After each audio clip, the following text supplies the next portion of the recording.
বিশ্বকাপ জয় করায় ভারতীয় দলকে $2.45 মিলিয়ন প্রাইজ মানি দিয়েছে আইসিসি, যা বাংলাদেশি মুদ্রায় পরিমাণ দাঁড়ায় 28,75,00,000 টাকারও বেশি। এবার রোহিত শর্মা, বিরাট কোহলিদের জন্য বড় অঙ্কের অর্থ পুরস্কার ঘোষণা করলেন ভারতীয় ক্রিকেট বোর্ড। তাদের জন্য 125 কোটি ভারতীয় রুপির প্রাইজ মানি ঘোষণা করেছেন বোর্ড সেক্রেটারি জয় সাহা, যা বাংলাদেশি টাকায় পরিমাণ দাঁড়ায় 176 কোটি টাকা।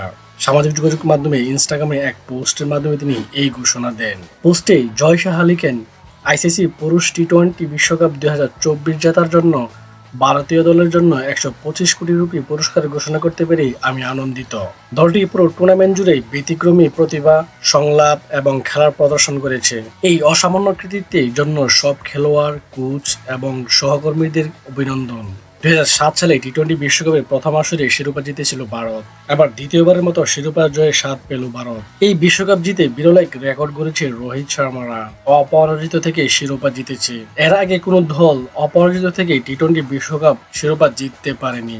এটি ছিল ভারতের দুর্দান্ত একটি রেকর্ড।